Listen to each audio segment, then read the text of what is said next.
Hello friends, hello guys, welcome to my channel BetterKM2 here, and today we are going to talk about World of Tanks 2.0. We were all excited, we waited, and now we played.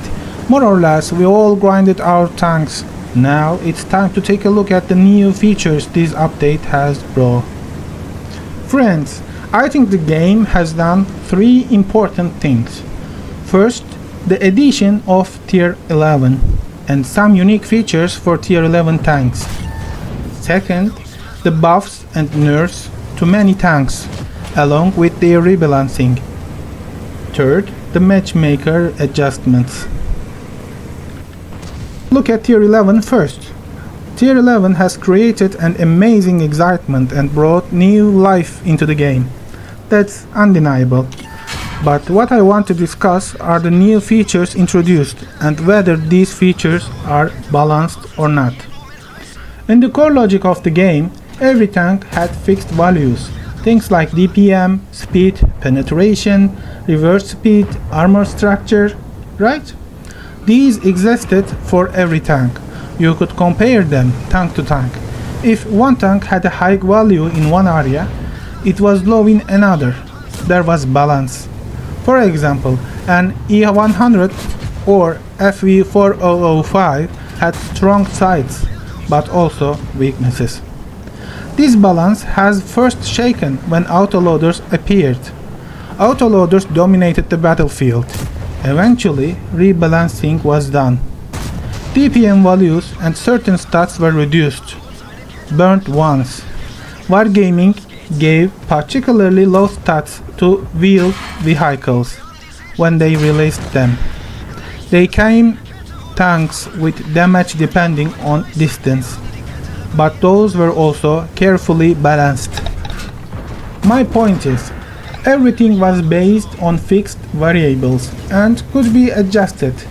But now, with these new tanks, we see features that no other tank has, and they are not tied to fixed variables. They can't really be adjusted. For example, the Tier 11 German light tank. If it makes a blind shot, it attacks the enemy or increases the damage to exposed enemies.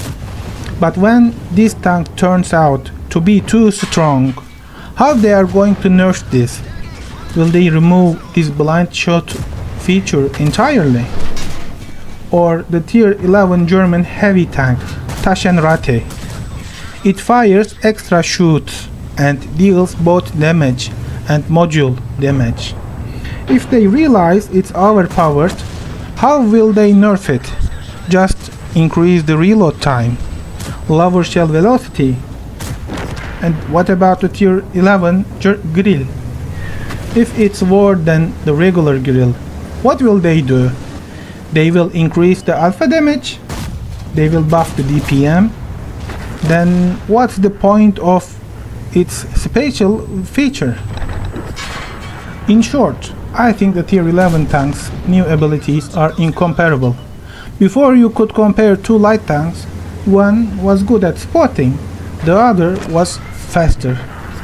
But how are we going to compare this blind shot marking feature of the German Tier 11 tank with something else? For example, imagine if a Tier 11 Manticore came to the game later, and its special ability was to see through bushes more clearly for 15 seconds. How do you compare this mathematically? These added abilities will eliminate the possibility of making comparisons, and the game will drift away from being equal, balanced, and learnable. Instead, it will turn into something like League of Legends or World of Warcraft, where gameplay is shaped around specific abilities, rather than being like Night Online, Counter-Strike, which requires effort and skill. Everyone will just try to play one strong tank, because that's what they can master and it's powerful. This will harm the game. For example, everyone will try to play Taschenrate, but no one will play the new Tier 11 British heavy tank, which doesn't even have a unique feature. Second, the rebalancing of hundreds of tanks. Even though the exact changes aren't fully clear yet, it could lead to the very strange results. Normally, wargaming sometimes overdoses it even with just a few tanks. Rebalancing hundreds? For sure, some tanks will end up overpowered.